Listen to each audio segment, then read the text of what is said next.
headphones are falling apart, but it doesn't stop you from joining me. You are up front with Frank Rothstein on the City World Radio Network, also broadcasting on Spreaker with Skies Crescent Radio. We're going to change. I'm on Live Me on two feeds, mine and on Jade Zabrick. So for all my Live Me people, go like her, follow her, and let me show you Jade, because I still have to give her a formal introduction for the week. Well, there you are now. So wave. So now here it is. Sitting with me as always, a woman who, when she's not busking on the MTA subway, is on the third boxcar midnight train, destination Bangor, Maine. It is Jade Zabrick. And don't look at them. Look, wave over here, please. There we go. So, yeah, she's not multitasking. She can play guitars all over the place, but she's not multitasking for me. So, anyway, how is everyone's week? It's hot as hell. It is about 98 degrees again and humid. And, damn, I haven't felt heat like this since last week.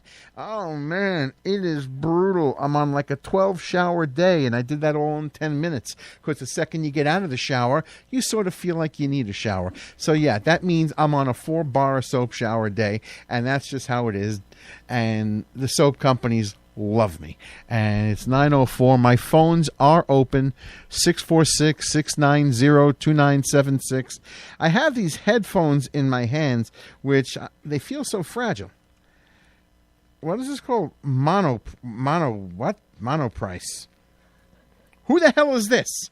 Who's Monoprice? Who makes these things? Whatever happened to Sony? Whatever happened to Panasonic? Where are all these brands I know? Anyway, yeah, this is like sort of, well, you can't see it, but I can jiggle. My headphones are really a maraca. So I may use them, or maybe I'll use them when what the hell? What the hell do I know? We do have some stories, one being the Mets actually won a game. I don't know if they're doing it today, but... well, let's get down to the serious stuff, or to the fun stuff, or to the stupid stuff. Oh, well, from CNN. Yes, on Live Me, the radio stream, for those who are listening recently, if I don't have guests on, I often just read news and play some music. So, yeah, I pull off stories from God knows where, and usually not the headlines, because what am I going to do with the headlines? Everyone talks about those things. Anyway, so I pulled off from the CNN website today. Rates of 3 STDs in the U.S. reach record high, says the CDC. Okay, that's pretty good. Last year, nearly 2.3... What? Oh, I'm skipping a paragraph. Okay. Rates of syphilis, gonorrhea, and chlamydia have climbed for the 4th consecutive year in the United States. So says the Centers for Disease Control and Prevention. And this was announced last Tuesday, at the National STD Prevention Conference. That must be a fun show. A show where nobody gets together. That's pretty good. And that was in Washington. Last year, nearly 2.3 million U.S. cases of these sexually transmitted diseases were diagnosed according to preliminary data. That is the highest number ever responded nationwide, breaking the record set in 2016 by more than 200,000 cases. First of all, how is this possible? Given that most kids are all doing is playing video games anyway, and they don't, half of them have no social skill to even get together. But actually, yeah, a lot of people simply hook up. Nobody dates, nobody this, nobody admits to dating. I don't know. I haven't seen 2 16-year-olds holding hands when they walk down the street, 18-year-olds holding hands. You never know who's together, but somehow we hook up. And God forbid someone goes out to the drugstore. Got to make that trip to the drugstore, guys. Save yourselves a lot of trouble, and you don't want to hear it from your parents if you're still living at home. Yes, they know what you're looking like. And girls, it's not just his fault. It's not just his fault. The record was broken by 200,000 cases. This does not mean men are wrong 200,000 times. Share the responsibility. Raise the bar. If you are just out with a guy and he has his hands all over you and he thinks he's doing you a favor by doing it, get rid of him. Guys, same for the girls. Just because she's throwing herself all over you doesn't mean she gives a shit about you. And this is what happens. Everybody be careful. Everybody practice safe sex, including not being on the edge of the bed because you can break something falling off. What is this thing over here? I'm trying to read these numbers because there's a lot of numbers here. In 2013, there were 1,752,285 cases of chlamydia, gonorrhea, and syphilis diagnosed in the United States. That number grew to 1,811,850 in 2014. I'm just going to round this off here. 1,946,000 in 15. Okay, you get the idea. It is growing. So I don't know what's going on, but either no one is taking care of themselves, seeing their doctor, or they just don't want to tell anyone when something goes on. So listen, and I hate to be gross because I know my mom is listening, but people, if you're burning, dripping, or scratching, go see your doctor. And don't go have a date the next night, all right? Take your round of whatever. Take care of yourselves. You're spreading it. It's no good. And they're reporting on conditions that are easily manageable. Imagine if they were telling you about something else. Because Hep C, hepatitis C, and HIV, AIDS is still around. It may not be in the headlines today, but it is still around. So, yeah, be careful. All right? Just be careful. Let's see.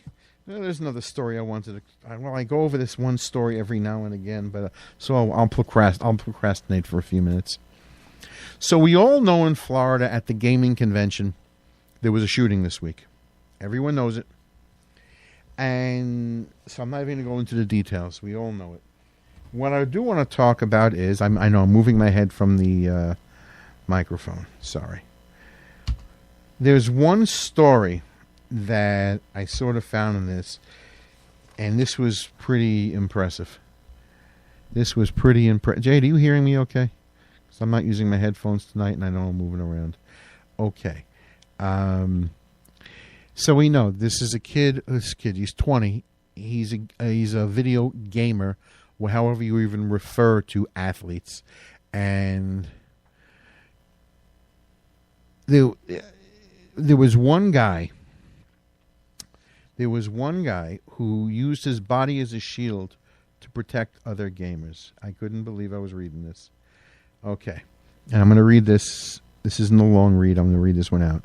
Amid the chaos that erupted at a Madden video game tournament in Jacksonville, Florida, during Sunday's shooting, professional gamer Ronald Cyrus the Virus Casey used his own body to shield others from gunfire. Casey told WRGT that he was standing behind the competition's cameras when the gunfire broke out. A bullet came close to his head. He could smell it. Okay, he got lucky. But instead of running out of the room, he decided to help protect younger players. That is the worst thing I've seen in my life, he says. I'm sitting there and I see these people getting shot.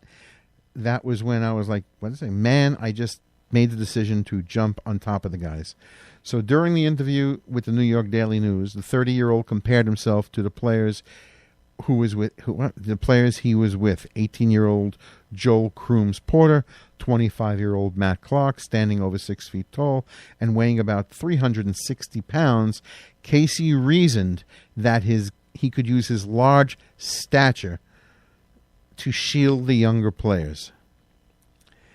So pretty much, this guy realizing how big he is, how heavy he is, and the mass that he covers, he used his big body to protect younger players. He threw himself on top of a grenade, so to say. He was going to take the bullet for anyone under him. That is a big, big thing that this guy did. Wow. Yeah, that's pretty big. And this is we're not talking about a kid. This is a 30-year-old man. He just did what he had to do. And he stands over 6 feet, weighs about 360. Wow. That's a biggie. I just wanted to make mention of it. So it's 9:12. Let's play a song. Which song are we playing here? Okay. Because I have to look over to see what Jade pulled up first. every now and then I'm listening to rap, to hip hop, whatever, and you got these guys who are talking pretty fast. They're going pretty fast. Jay, they go pretty fast? Could you talk like that? Could you go like that? I can't do it either. And I could ramble at times. Oh, no. So therefore, I went on YouTube. I went around all the music sites, and I was determined. And I found a country song called The Auctioneer. So yeah, there's Leroy Van Dyke, and he's going to show you what fast talking is about. This is The Auctioneer. Hey, well, all right, sir, here we go there, and what are they going to give for 'em? I'm at $600 down here now, 10 and now, 25 and now, 35 and now, 50 now, 60, will they give me 60 now, 75, 75, another $85 on the line there. There was a boy in Arkansas who wouldn't listen to his ma when she told him he should go to school. He'd sneak away in the afternoon, take a little walk, then pretty soon you'd find him at the local auction barn. He'd stand and listen carefully, then pretty soon he began to see how the auctioneer could talk so rapidly. He said, oh my, it's do or die, I've got to learn that auction cry, gotta make my mark and be an auctioneer. $25 bid and now $30, 30, will you give me 30, make it 30 bid, I'm on my $30, will you give me 30, who'd bid a $30 bid?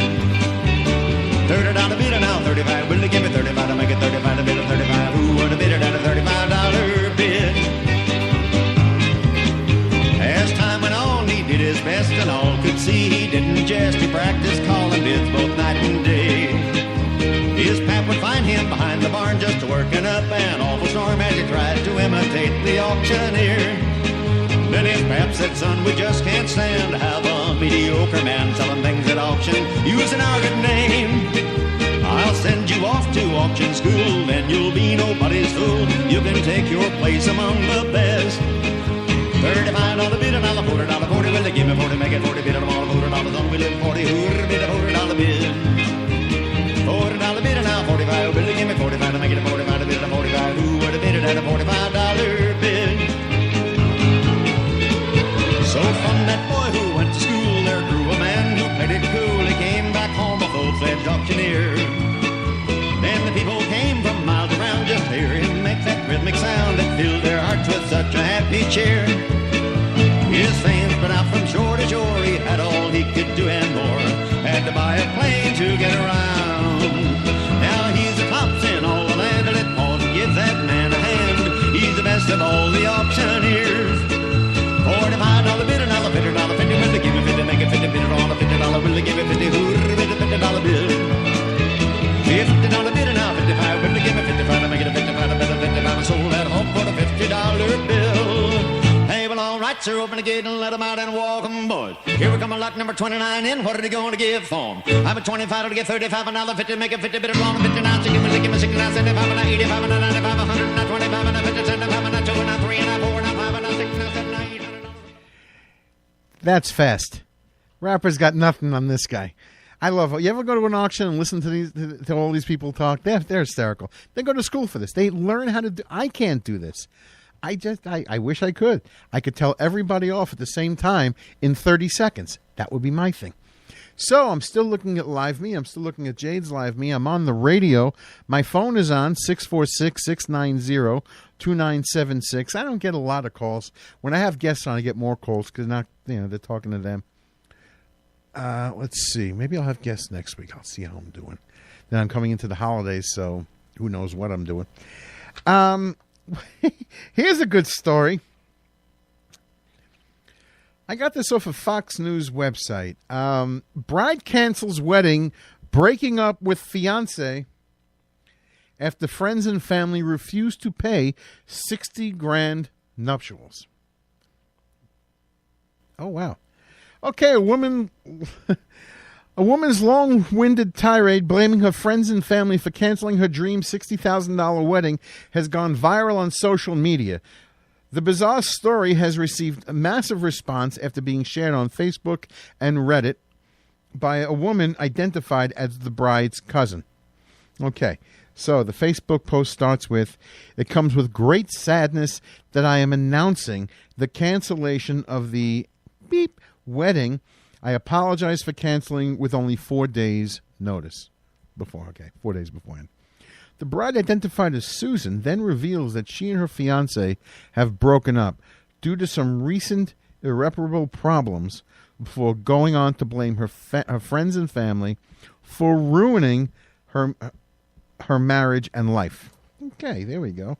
The woman explained that the couple met at 14, worked together on the family's farm, okay, then went to community college and worked to save and become financially stable. That's nice. We managed to save up nearly $15,000 for a wedding, and since our love life was like a fairy tale, we wanted an extravagant blowout wedding, one where our son could be included. Aha, okay. We started touring venues, and we were torn between two. A loyal psychic told us to go with the more expensive option, and we thought, why the hell not? You following this, Jade? A local psychic told us to go with the more expensive option. We thought, why the hell not? Okay. That's coming from the bride, Susan. Okay. The bride went on to say during her foul-mouthed rant that all the couple needed for their grand $60,000 wedding was a little push. So get it. They had $15,000. They need a little push. Okay, our dream wedding amounts to $60,000, all included with flights to Aruba. All we asked was a little help from our friends and family to make it happen. The 17-paragraph outburst said this pair specifically asked for cash gifts from the guests. Okay, so how could we have our wedding that we dreamed of without proper funding? We sacrificed so much and asked each guest for around $1,500. Normally, I don't read these far into stories, but I'm liking this one. The bride also explained that she made it clear, if you could not contribute, you were not invited to the exclusive wedding. She's saying our exclusive wedding. It's a once and a lifetime, not in a lifetime, and a lifetime party. Alrighty then. Much to the bride's dismay, she and her fiancé quickly discovered that people were not willing to pay $1,500 to attend this special day. So we went out. So we sent out RSVPs, and only 8 people replied and sent us a check. We were livid. How is this supposed to happen without a little help from our friends? Oh man. Desperately, we resent out our invites and asked people to donate what they could. I mean, seriously, people, what's $1,000? What's $1,500? Clearly, it's not. Clearly not a lot. She continues. We also set up a GoFundMe account that only raised $250. At this point, we were exhausted and tired. The bride said her now ex suggested they get married in Vegas to save him the cost, but she laughed in his face. He wanted those cheap, raggedy, filthy, whore-like Vegas weddings. Am I some hooch piece of trash, a hooker? Anyway, it doesn't say, let's see. So it says, my ex left the room, didn't apologize, and the enraged woman then wrote that she took out her frustrations on her maid of honor, who promised her $5,000 before backing out. This goes on to say the same thing. I'm trying to find out where she breaks up with the boyfriend, because I'm what a slob! Oh man! So she didn't. So you're so in love but can't afford it. But you're not just running to the justice of the peace. Every town has one. There's a mayor, there's a justice of the peace, there's a judge somewhere who could do this, there's a priest, there's somebody who could do this, but not for her. So anyway, they split up, and that's just, I don't know. This is, every now and then you get some stupid people out there. Well, there goes true love. True love is hard to find. And that's a very good song, by the way. And with that... with that, where did I put my music paper? Oh man, where's my music form? Jay, what song do we have pulled up that I misplaced my music? Oh, I'm getting a kick out of some of these things. Wait a second, I actually misplaced my music page. Where's yours? I can't see what I'm doing here. Oh, there it is. I was too busy laughing. Sorry, live me, I'm laughing. What do we got here? Well... Oh, I don't know. Let's go have some fun. So, song 6, Luis. Yeah, song 6. We'll get to that one later. So I remember watching Saturday Night Live in its first couple of seasons, and you had some great music coming out of that series. People debuted on there. They recently, their recent debut, they came on and they sang at primetime, or Not Ready for Primetime, as it's called. Which, by the way, that's what the cast is originally called, the Not Ready for Primetime players. Anyway, way back when, 1978, Steve Martin does this song, which you don't hear too much now. So I'm going to play it, and I'm going to keep laughing about the last story because I find it funny. And from 1978, this is Steve Martin and the Toot Uncommons, and this is King Tut.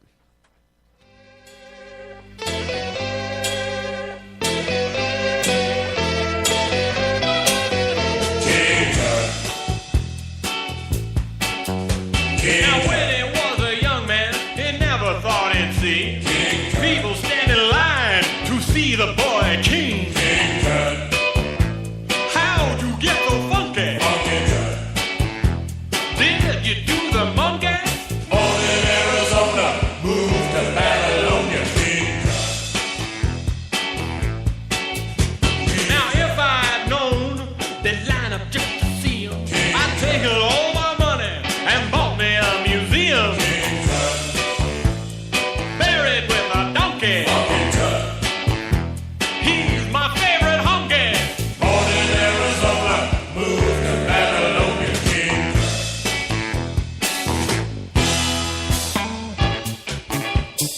Dancing by the night. The ladies love the style. Rockin' for the fight.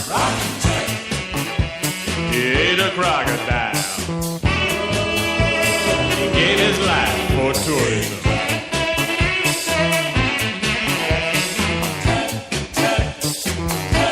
Golden idols.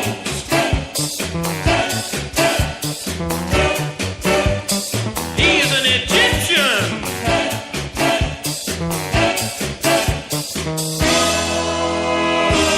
They're selling you. Now when I die, now don't think I'm a nut. Don't want no fancy funeral, just one like old King Tut. He could have won a Grammy, buried in his jammies. Born in Arizona, moved to Babylonia. Born in Arizona, Got a condo made of stoner. Yeah, so I remember when that came on, it was the greatest thing. There were other musicians, other songs that came out of that show, other bands that came out of that show. They always had great music at the time. Now, you get some good stuff, but you never know. Let me get rid of this, do a couple of stories, then we'll play a little more music. Okay, one story that I like. Normally, and I'm not going to go with executives and wealthy people with their sex claims and who gets ruined and all that stuff. On a daily basis, with the average person, when and it's normally a woman making this claim that someone attacked them or raped them or whatever, police, when they're called, they have to arrest the guy. Now, what happens is, unless they can find out immediately that this is not a claim and word does not get out, odds are the word's going to get out locally where he lives, his job, whatever. In this case, a couple of years ago, a 19-year-old woman, now 19, made a claim against 2 college kids that she was raped. They went to trial. All this, they were set up for trial. Anyway, the headline is, and I got this from the New York Post, is that woman who made false rape claims sentenced to prison. And this has been a long time debate. If someone commits a sex crime, should they go to prison? Yes. If a man does that to a woman, yes. Turn him in, lock him up, so on, so on, so on.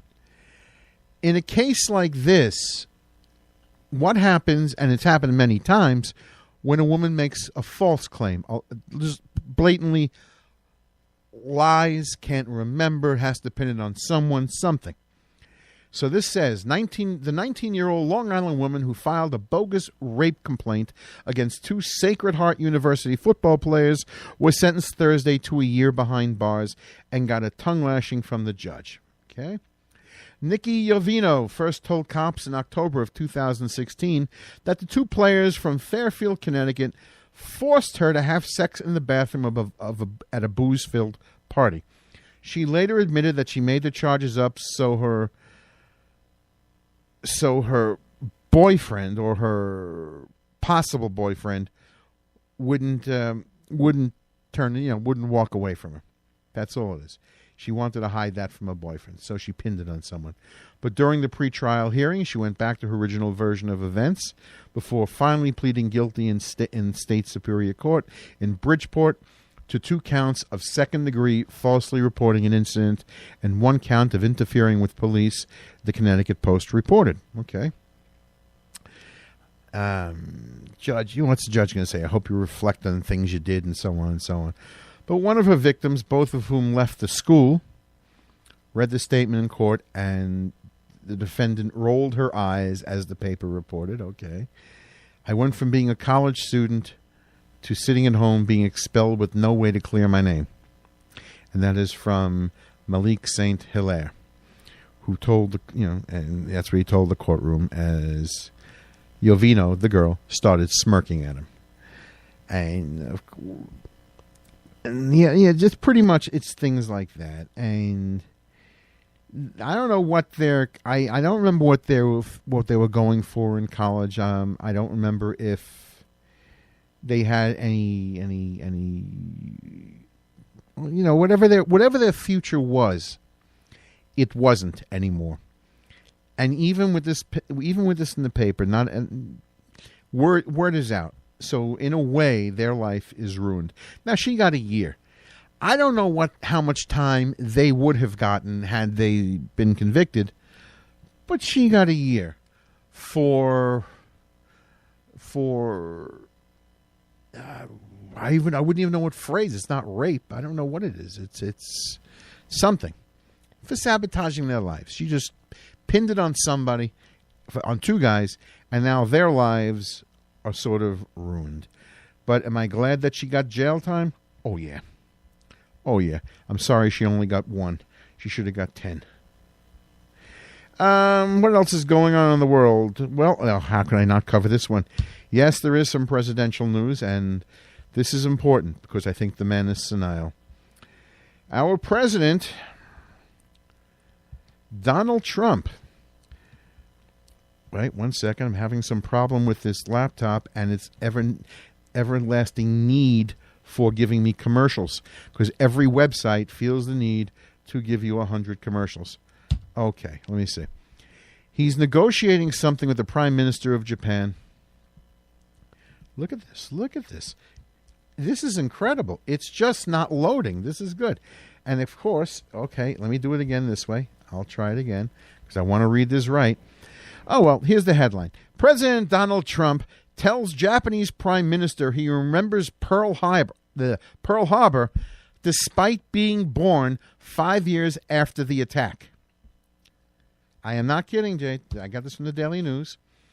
And he was negotiating something, of course, trying to be the superior one in the room. And it says he's not exactly a history buff, considering that he blamed Canada for burning down the White House in the War of 1812. During the intense trade negotiations in June with Japanese Prime Minister Shinzo Abe, okay, Trump dropped a bizarre reference to 1941 bombing of Pearl Harbor, according to a report Tuesday by the Washington Post.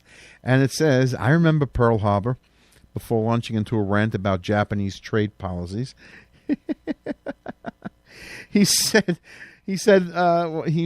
Trump has made other odd references to the 1941 attack that left 2,403 people dead, Americans dead, I should say, which of course brought the United States into the war.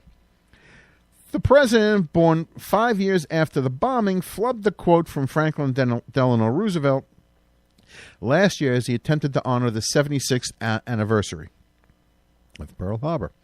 It says National Pearl Harbor Remembrance Day, a day that will live in infamy. December 7th, 1941, he tweeted. When Roosevelt addressed the joint sessions of the U.S. Congress nearly 8 decades ago, he actually declared December 7th as a date which will live in infamy. So I don't know where he gets his information from.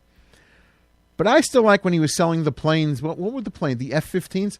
No, or the B-50? He was, I forgot, from the game, from the World War II game. He was selling the jets that weren't real. And I have to look it up. I remember you laughing. We were sitting here with this. He was selling planes to another country that were actually the name of planes that were in a video game. Yeah, not F-15s. Those are real. Not B-50. Those are real.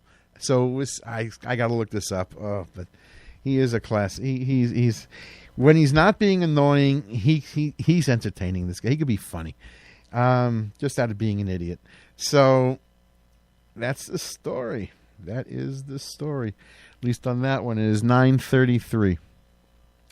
I'm going to play. Do we want one more? No, we're going to do this right now. Well, there are a couple of stories. I'll read this one later. Every now and then I jump on this topic because it's a topic that I've always felt strongly about. And I really... It doesn't matter to me which one I go to. They're all dated August 28th.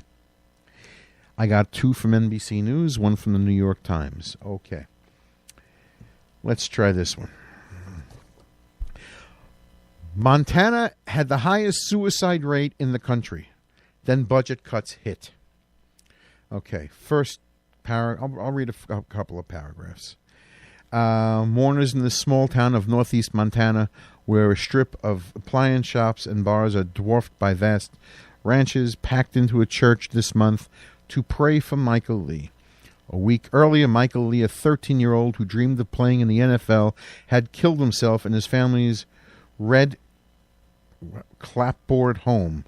I'm not sure what a clapboard home is. Okay. At the funeral on August 3rd, a row of Michael's middle school football teammates sat behind his relatives and friends wearing maroon jerseys and white armbands with "Rest in Peace, R.I.P." Handwritten on them. A handful of strangers were there too. The funeral announcement said anyone affected by suicide was welcome. Okay. I didn't read the whole story. Church was silent. Okay, of course, eulogies and all that stuff. And I'm trying to see for those who I'm trying to quickly look because I didn't have time to really go through this. But he's 13. However he did it. That's one. NBC News. Jamel Miles, 9. Killed himself late last week, and his mother said the bullying he endured after coming out as gay led to his tragic end. The mother of a 9-year-old boy said bullying he endured after coming out as gay led him to kill himself last week. Jamel Miles, a 4th grade student at Joe Shoemaker Elementary School in Denver, Colorado. His mother, Leah Pierce, told the Denver Post that he came out as gay this summer and began wearing fake fingernails on August 20th, the first day of school. So we're talking about what, 8 days ago? Okay. Pierce found the son's body on Thursday, just 3 days. You get the idea. He's 9. Okay. New York Times, August 28th. When Harrison Fowler heard about the counseling center at Stanford, where he enrolled as a freshman last fall, he decided to finally do something about the angst he had been struggling with for a long time. The results were not what he expected. Asked if he ever considered suicide, he said yes. The center advised him to check himself into a hospital.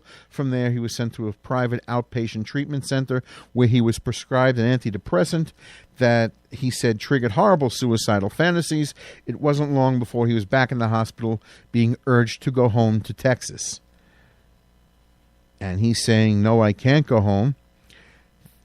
This is partly... I'm quoting, this is partly y'all's fault for putting me on medication. I reached out for help. Now I'm suddenly getting blamed for it. Okay. Stanford sent them home. Man, oh man, oh man. I am looking at these stories and, you know, I'm fortunate. I mean, I've known, I'm kidding. I have known, is it 12 or 13? I'd have to write the list down of people who actually kill themselves. I've been fortunate that it has not happened in my family to relatives that I have known. I am unaware. It has not. It has happened with people I have known through business, one or two friends, so on, so on, so on. And I personally stopped the guy who was trying to open up his wrists in my friend's bar one time. But this is common. Now, why I found these three stories is, and of course they're all on the same date. I'm looking at it, you know, before I say another word, let me say this again, and I've said this many times before. Any time I hear about a suicide and I start listening to what's going on, I find that any combination of three things have happened, or one. They ran out of ideas. Someone missed the signal. And no one fought for them when they could no longer fight for themselves. Now, I don't think I know of any one person who has one time in their life have never said maybe. But I'm looking at a 9-year-old. He killed himself because he's 9. So are all his friends. They are not equipped. They're kids. Kids are tough enough as it is. When children are tough, they're horrible to all kids. It's part of the package. They're kids, you know, you got bullies, you get this, you get that. Get a pimple on your nose, they're going to laugh at you. This kid's 9. He's coming out as gay, and his mother's sending him to school with fake nails. Now, of course, I'm not blaming his mother that he killed himself, but you sort of have to see down the road. He doesn't understand what he's in for when he goes to school. If he's wearing nails, who knows if he's wearing makeup or I don't know how she sent him to school. But either way, Mom should have known that this could get incredibly tough for him. And whether it happened all in one day or it happened pretty quick. He doesn't have the mental capacity to understand what he's possibly in for and what to make of it when he receives it. We talk about this all the time. You hear about kids on social media killing themselves. People, especially people on social media who have web muscles. They're not in front of you. They're tough. They're braver. They talk freer when they see a picture of you. Like I say, a little kid, who knows, something happened, a scar, a pimple, whatever the deal is, a bad haircut, and everyone is jumping on them. And depending on who the kid is, you read about suicide. It's a young kid. So here, that's the 9-year-old. Okay. Here's a 13-year-old. I don't know what's wrong with him. I'm not even going to... He struggled.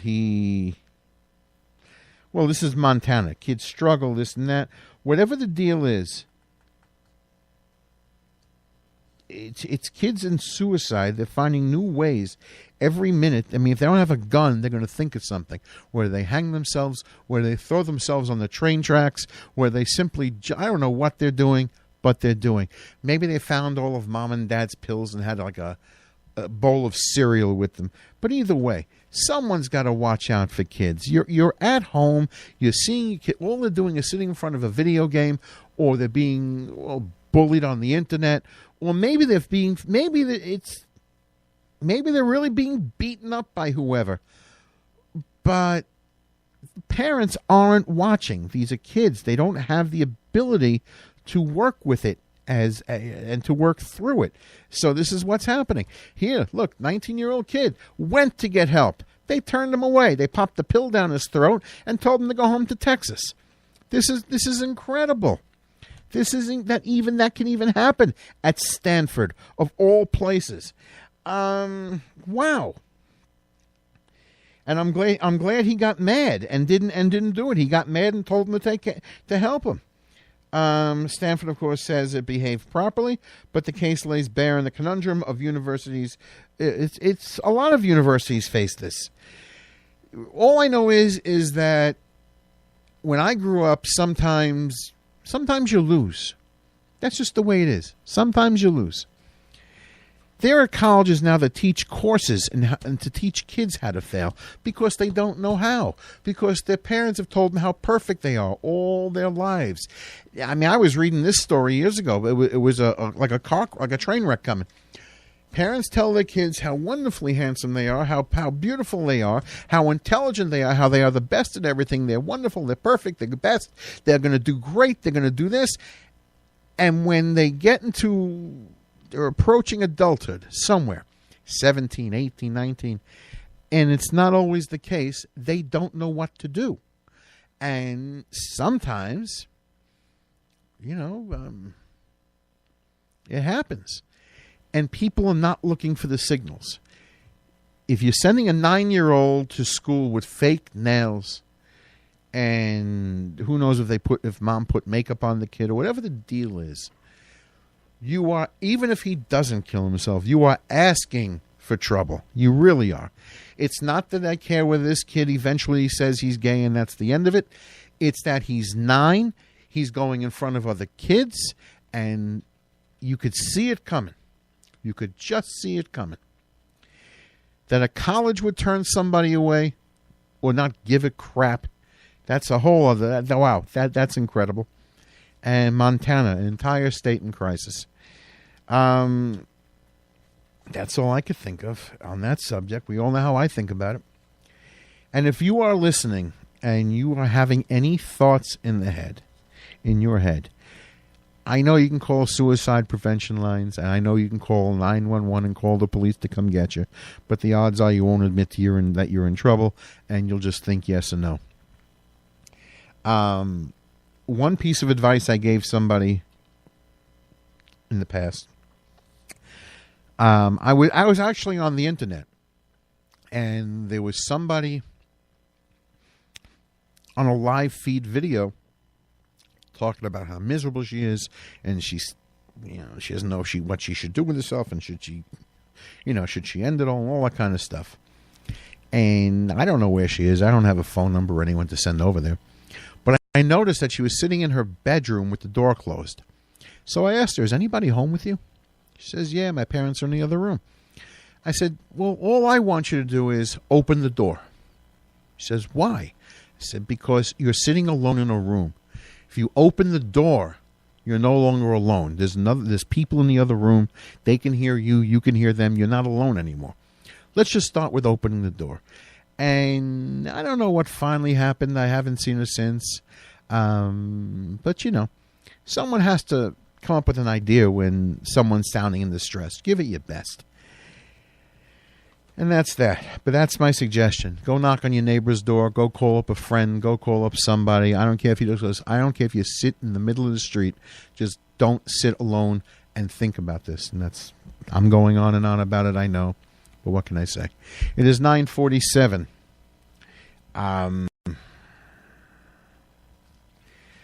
There's one other story I'm going to cover, and then maybe I'll play a song or two so I can get the hell out of here with all these depressing stories in the world.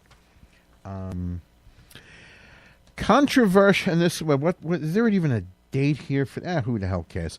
Controversial school assignment asks students who is deserving of life, a homosexual pro athlete or a black medical student. And that is an Ohio middle school, intermediate school. Okay, so you got kids 13 or so, 14. has apologized for an assignment that asked students to hypothetically save people's lives depending on their race, ethnicity, and sexual orientation. A photo of the assignment titled Whom to Leave Behind was posted on Facebook and on Wednesday last week by the Cuyahoga Falls, Ohio 6th Ward City Councilman Adam Miller, who called the project inappropriate. All right, so pretty much here are the categories. You have to pick 8. An accountant with a substance abuse problem, a militant African-American medical student, 33-year-old Native American manager who does not speak English, the accountant's pregnant wife, famous novelist with a physical disability, 21-year-old female Muslim international student, Hispanic clergyman who is against homosexuality, female movie star who was recently a victim of a sexual assault, racist armed police officer who has been accused of using excessive force, homosexual male professional athlete, Asian orphan 12-year-old boy, 60-year-old Jewish university administrator, and according to Miller's Facebook page, parents raised their concerns. All right. So now you got the idea of what's going on. So pretty much this teacher who did this was pretty much teaching kids how to cut the rope, how to leave people behind. Pretty much that's what it sounds like. Military thing is we don't leave our people behind. That's just the way it is. You don't leave your friends behind. Now, I cannot tell you what the setup of this question is. It's not stated, other than it was a school assignment. But damn, teaching kids or trying to teach kids how to leave people behind, how to decide who's going to die or what the deal is at the age of 12 when they don't need to learn this. There you go. Well, once again, it has been an interesting show. I played a couple of cool songs, but here I am. All these freaky, screwed up songs are just really disgusting. Therefore, I am going to close out with a song. Jade, song 7. This is the perfect song for all these topics. Well, there's so many. Just the general gist of what's going on. I bought a great album in 2003. It was Van Morrison. He's had a great career, great music. So I just picked this one. So from 2003, I am going to leave now. I'm going to play the music out. We're going to borrow a minute from the next show, and I'm going to say goodnight to everybody. I will be here next week. And closing us out is Van Morrison with the title track to What's Wrong with This Picture. Have a good night.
Picture. There's something I'm not seeing here. Yeah. What's wrong with this picture? Something's not exactly clear. What's wrong with this picture? Does it look like it's just another sting? Cause it don't mean a thing.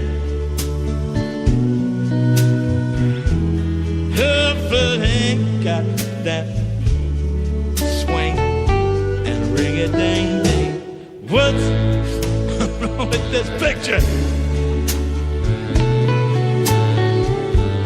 Doesn't anybody see that's who everyone thought that I used to be? What's wrong with this picture? It's only just hanging on the wall, so you can go right back to sleep and just forget about it all, because I'm not the person anymore. I'm living in the present time. Baby, don't you understand? I left all that jive behind. You can't believe what you read in the papers,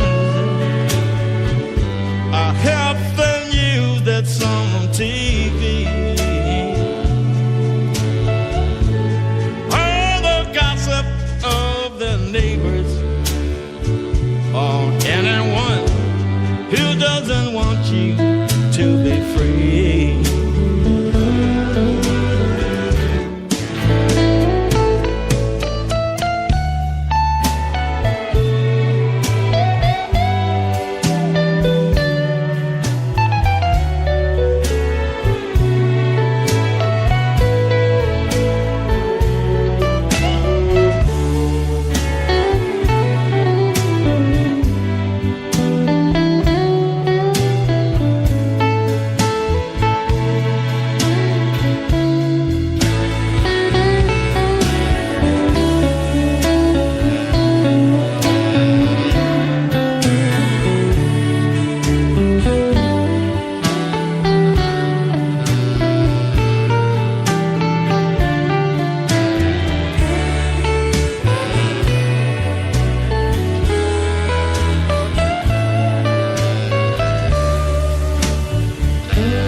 I'm not the present anymore. No, no, no, no, no. I'm always living in the present time. Don't you understand? I left all that junk behind. What's wrong with this picture? It's only hanging on the wall. Why don't we take it down and just forget about it? 'Cause that ain't me at all.